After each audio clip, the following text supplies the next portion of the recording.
अस्सलाम वालेकुम फ्रेंड्स, आज मैं आपको ये सैमसंग का अडॉप्टर है, एसी डीसी अडॉप्टर। इसकी आउटपुट है 12 वोल्ट और करंट है इसकी 3.34 एम्पेयर। ये बेसिकली तो लैपटॉप का चार्जर है या किसी और उसमें भी यूज़ किया जा सकता है। ये स्टेबल 12 वोल्ट और 3.34 एम्पेयर की एसी डीसी कन्वर्टर है, अडॉप्टर है। ठीक है, इसका ये कैपेसिटर ख़राब है ये वाला, तो हम इसे अभी उतारते हैं सर्किट से, तो फिर आपको बताते हैं कि इसको उतारते किस तरह है।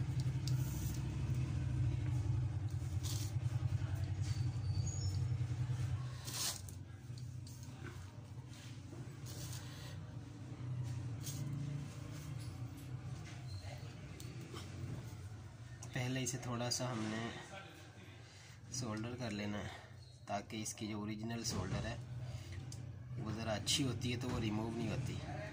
ठीक है, पहले इस पर हल्का सा सोल्डर लगा लेना है, उसके बाद डी सोल्डरिंग सकर से इसको आराम से सक कर लेना है आपने, दोनों पॉइंट्स को बड़ी इजीली।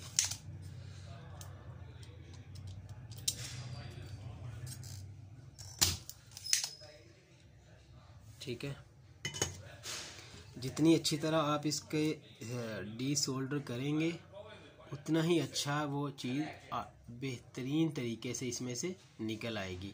अब दूसरी तरफ से हम देखते हैं। ये देखें, ये हमारा कैपेसिटर था, ये हमने बड़ी इजीली ये आपके सामने उतर आया है।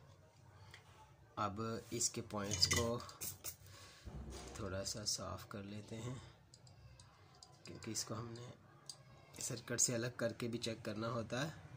तो अगर 12 वोल्ट का एसी डीसी अडॉप्टर हो, और एक बात जहन में रखनी है आपने, हमेशा जब भी कैपेसिटर के साथ काम करें तो कैपेसिटर को शॉर्ट कर लेना है आपने, किसी भी टेस्टर से पेचकस से इस तरह शॉर्ट कर लेना। ये बहुत ज़्यादा वोल्टेज होते हैं इसमें और आपको बहुत ज़बरदस्त किस्म का झटका लग सकता है। ठीक है, ये बात याद रखनी है। इसका नंबर हम देख लेते हैं कि क्या नंबर है, जिसके लिए हमें इसे थोड़ा सा रिमूव करना पड़ेगा। इसमें जो सिलिकॉन लगी हुई है इसकी पहले जी, तो ये है 150 वोल्ट, 150 माइक्रोफैरेड का, 150 माइक्रोफैरेड का ये कैपेसिटर है। 450 वोल्ट, यानी कि जब आप इसे शॉर्ट नहीं करेंगे तो इसमें 450 वोल्ट हो सकते हैं। तो आपने उसको ज़रूर शॉर्ट सर्किट करना है, ऐसे किसी भी हैवी पेचकस से अपने फेस से दूर करके। अभी मैंने ये डिस्चार्ज किया हुआ है ऑलरेडी, तो इस वजह से इसमें से कोई स्पार्क वगैरह नहीं हुआ। अच्छा जी, अब हम और इसके पॉइंट्स को अच्छी तरह हम साफ़ कर लेंगे, ताकि दोबारा हमें जब लगाना है, ये जब भी ये ख़राब होगा तो आपकी जो ये अडॉप्टर है ये आउटपुट बिल्कुल भी नहीं देगा। इसलिए इसको बड़ी एहतियात से आपने चेक करना है।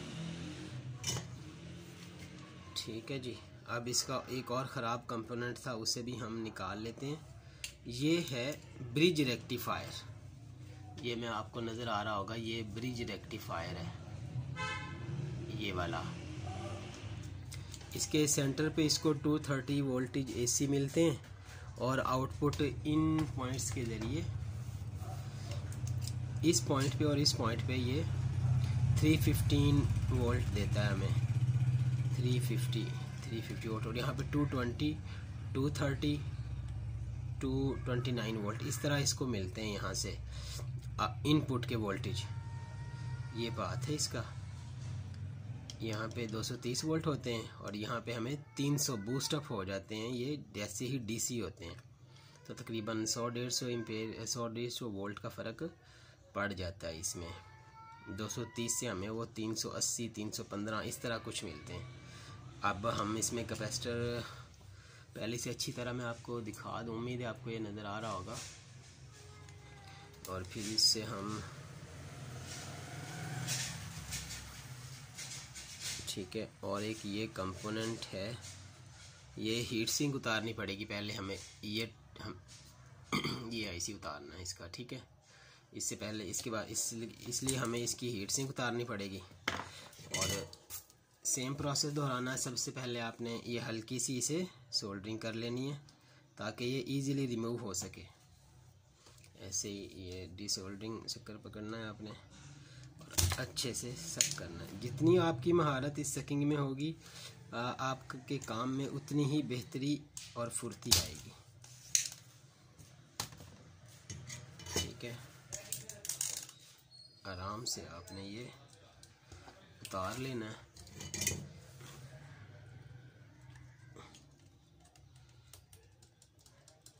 ठीक है जी, ये हो गया। और कोशिश करनी है कि आप पहले इसको खोल लें। ये जो नट के साथ छोटे से उसके साथ लगाया हुआ है, इसके साथ इसे खोल लें। ऐसे नोज प्लास से आपने पकड़ना है। नोज प्लास से पकड़ने के बाद और पेचकस से उसे एंटी क्लॉकवाइज खोल देना।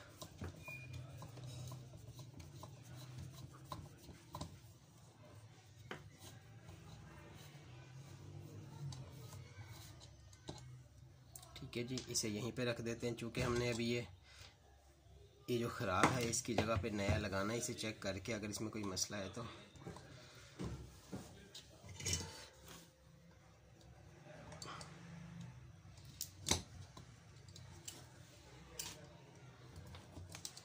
ठीक है, बड़ी एहतियात से जैसे ही जिस कंपोनेंट के भी उतारें उसे उसी वक्त वॉश कर लें इसी सोल्डर से।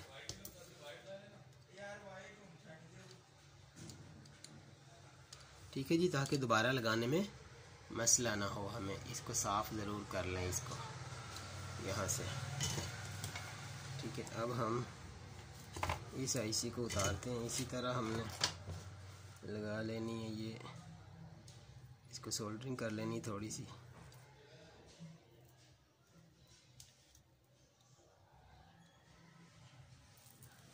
ठीक है जी, बारी बारी हमने इसको सकर के ज़रिए रिमूव करना है।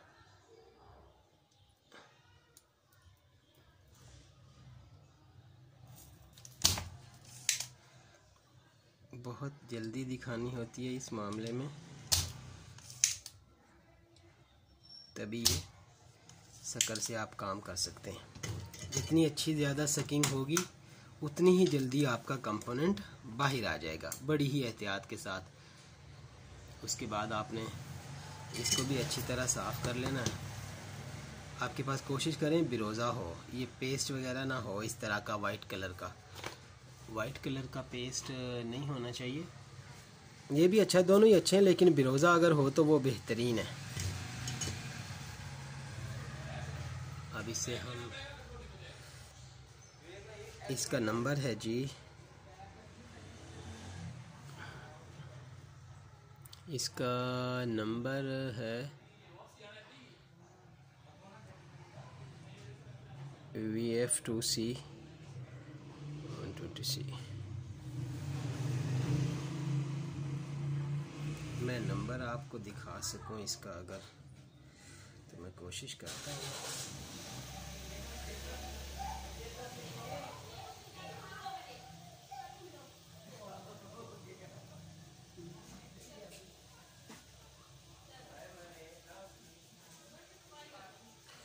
अच्छा जी, ये निशान है इसके पास। ये मैं इसे नीचे रखता हूँ और फिर जूम करता हूँ अपने मोबाइल से, अगर जूम इस पे फोकस हो जाता है तो, ताकि आपको बेहतर तरीके से मैं दिखा सकूँ।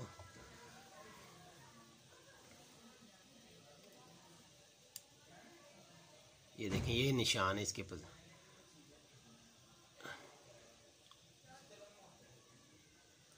ये डाइवर्ट है, सेंटर वाला पॉइंट हमारा एनोड है,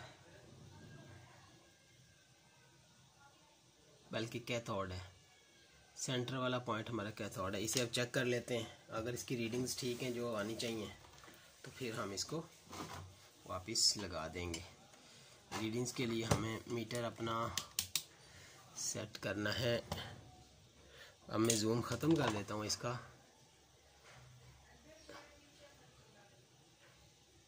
ठीक है जनाब, मीटर को सेट कर लेना है डाइवर्ट मोड पे।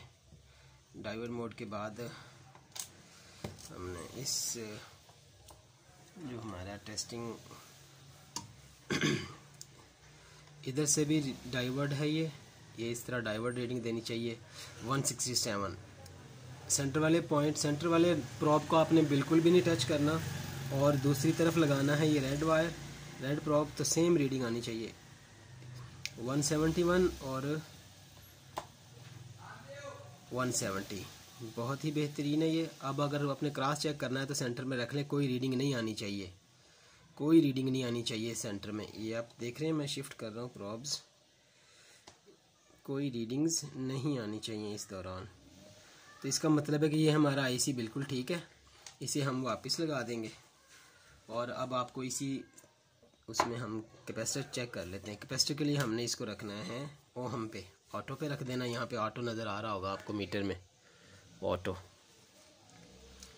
नेगेटिव नेगेटिव पे रखना है और पॉजिटिव पॉजिटिव उस पे रखना है प्रॉब। तो जनाब यहाँ पे ये इन्फिनिटी शो कर रहा है, बिल्कुल ये शॉर्ट भी नहीं है। अब हम इसे कंटिन्यूटी पे चेक कर लेते हैं। कंटिन्यूटी पे क्या कहता है ये, बिल्कुल भी शॉर्टेज नहीं है इसकी, क्योंकि अगर ये कोई छोटा मोटा कैपेसिटर होता तो ये कोई रीडिंग हमें, देखें कैपेसिटर सही होने की निशानी कि ये चार्ज होता है पहले थोड़ा सा। अब देखें हम इसे प्रॉब चेंज करके लगाएंगे तो ये हल्की सी बीप देगा मीटर, ठीक है, हल्की सी बीप देता है। तो हमारा ये कैपेसिटर चेंज करना पड़ेगा, हमें नए वाले लगा देते हैं। ठीक है जी,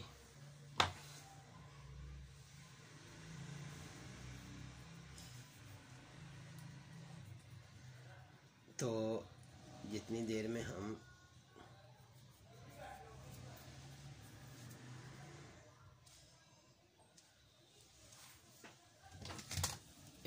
थोड़ी सी इसकी लेग्स जो हैं उनकी एडजस्टमेंट करनी पड़ेगी, ताकि हम सेम रीडिंग का आपने लगाना है, ठीक है। तो उस हिसाब से इसकी एडजस्टमेंट आपने कर लेनी है। तो अब हम लगाते हैं, अपनी आयरन को गर्म कर लेते हैं, ठीक है। उस हिसाब से फिर इसकी लेग्स को फोल्ड कर लेंगे। यहाँ से दोनों को एक बराबर ऐसे फोल्ड करना है आपने, बड़ी ही एहतियात से, ऐसे, ये देखें बड़ी ही एहतियात के साथ फोल्ड कर लें।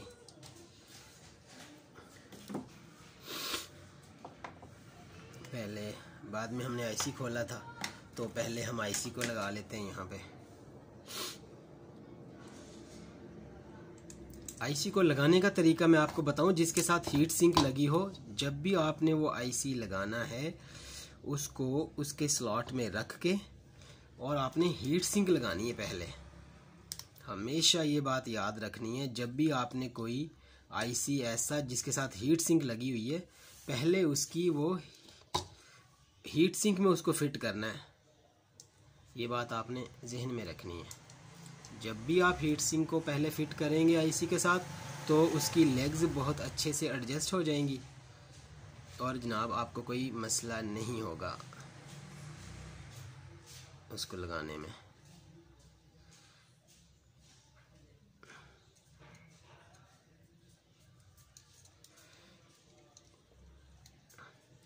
टाइट बाद में कर लेना, लेकिन उसे पहले फिट ज़रूर उसमें कर लेना, ताकि वो अपने हिसाब से एडजस्ट हो जाए कहाँ उसने अपनी लेग्स को रखना है। ये देखें, ये हो गया। अब पहले आपने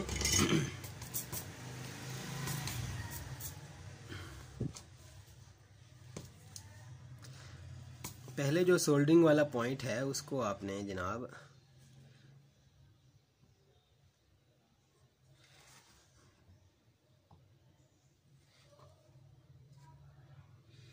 इस वाले पॉइंट को सोल्ड करना ताकि ये हीट सिंक रुक जाए अपनी जगह पे।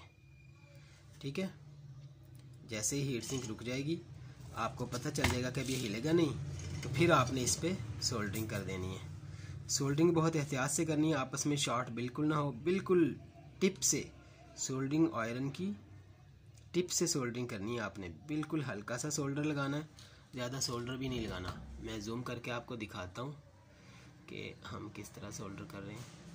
मोबाइल मेरा ज़रा इतना महंगे वाला नहीं है, लेकिन काम कर रहा है, शुक्र अल्लाह, अल्हम्दुलिल्लाह। तो हल्का सा सोल्डर लगाना है ताकि किसी और पॉइंट के साथ शॉर्ट ना हो। जिस पेन पे लगाना है उसको उसी के साथ सिर्फ टच करना है आपने, बड़ी ही एहतियात के साथ, शॉर्ट ना हो। ये देखें, ये बहुत ही नज़दीक थे लेकिन हमने बड़े अच्छे से उसको डील कर लिया।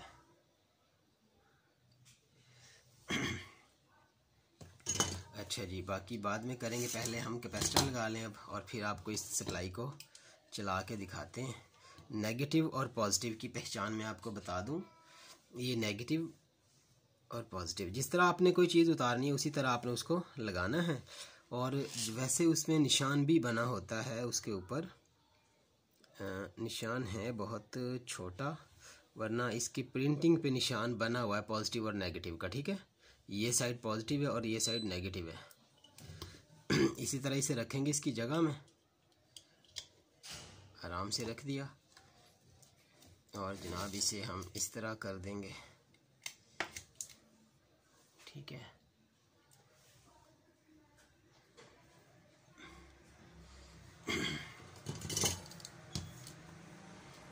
इसी तरह आपने हल्के से सोल्डर से इसको, इस पॉइंट को सोल्ड कर देना है अच्छी तरह। ज़्यादा देर आयरन इसको साथ लगा के नहीं रखनी, वरना इंसुलेशन डैमेज हो जाती है अंदर से कंपोनेंट की। बस जल्दी से लगाया और हटा लिया। लीजिए जनाब, ये हमारा AC/DC अडॉप्टर है। इसकी हमने जो कैपेसिटर और IC को सर्किट से अलग करके हमने चेक करना था, और IC हमने वही लगाया है, जबकि हमने जो कैपेसिटर है उसको रिप्लेस कर दिया है सेम रेटिंग वाले कैपेसिटर के साथ। तो अब हम एक और काम करते हैं।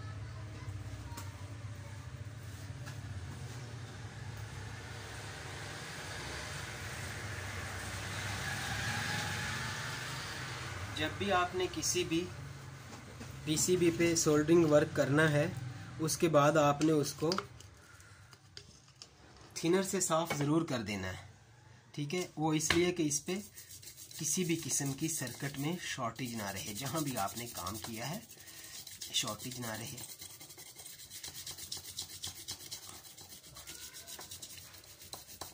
अच्छी तरह थिनर से को साफ कर देना है।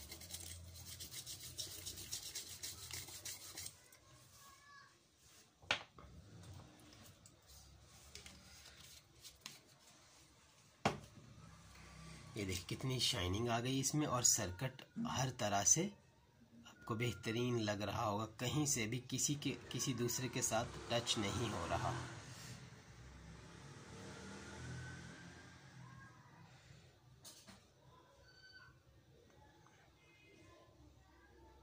ठीक है, हमेशा इन बातों का आपने ख्याल रखना है।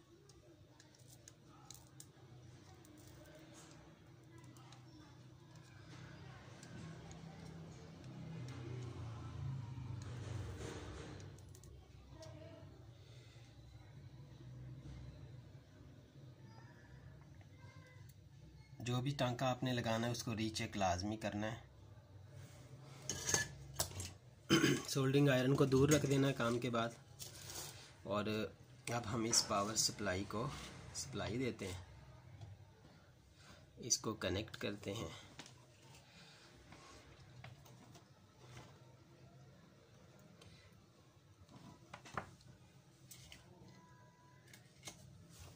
इसका कनेक्टर कनेक्ट करेंगे। कनेक्टर कनेक्ट किया और इसको हम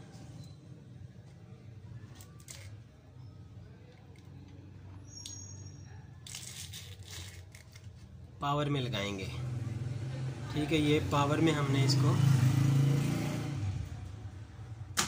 कनेक्ट कर दिया है। अब इसके वोल्टेज हम देखते हैं कितने वोल्टेज हैं। बड़ी एहतियात से काम करना है जब आपने सर्किट को चेक करना है, क्योंकि अब हमने इसमें पावर सप्लाई दे दी है। ये मीटर आपको नज़र आ रहा है, एसी पे मैंने सेट कर लिया है।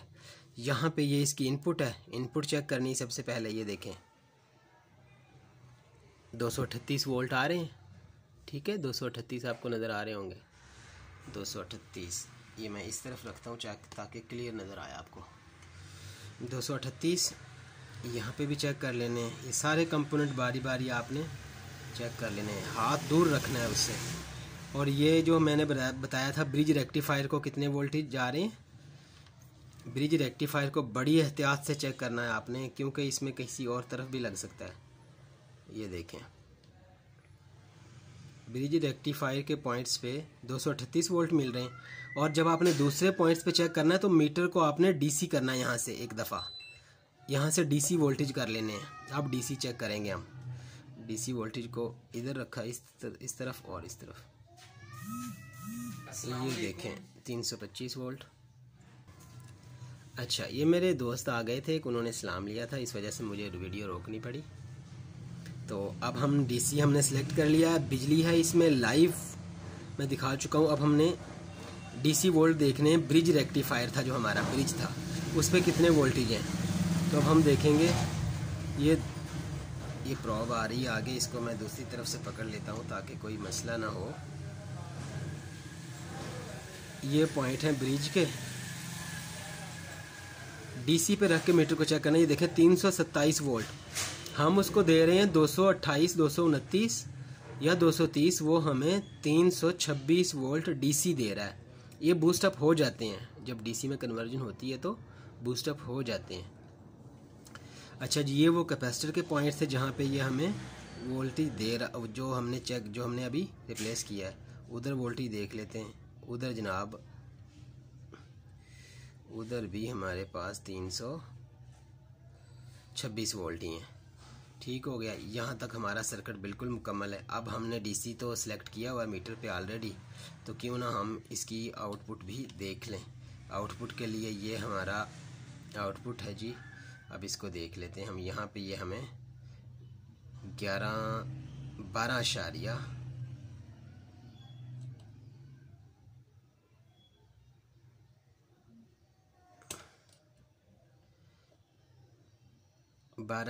37 वोल्टेज दे रहा है हमें।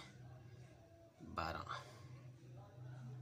ठीक है, इस पे हम कोशिश करते हैं एक 24 वोल्ट की लाइट रखी। मैं वो आपको लोड डाल के भी दिखाऊं इस पे।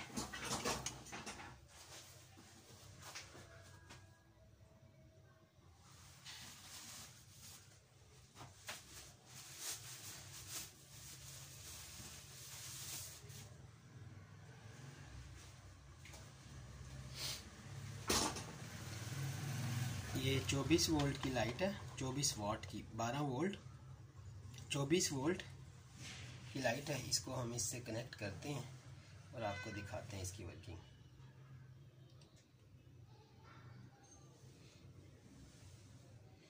लाइट हमारी ठीक होनी चाहिए 100%।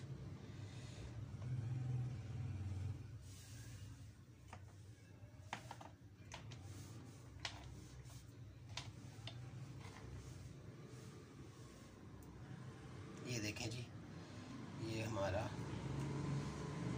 ये हमारी पावर सप्लाई बिल्कुल ठीक है। हमने लोड भी डाल लिया इस पे।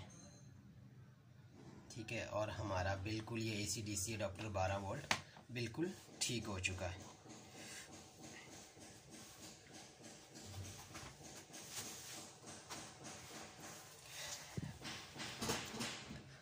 आपके पास ये मीटर होना चाहिए, क्लैंप ऑन मीटर इसे कहते हैं। इसका मॉडल है जनाब UN UNIT UT 223। ये मीटर बहुत ही बेहतरीन है। AC/DC हम सिस्टम को चेक कर सकते हैं, सर्किट बोर्ड्स को चेक कर सकते हैं। ठीक है, आराम से पावर सप्लाई हमने उतार दी इसकी, ये रख दी।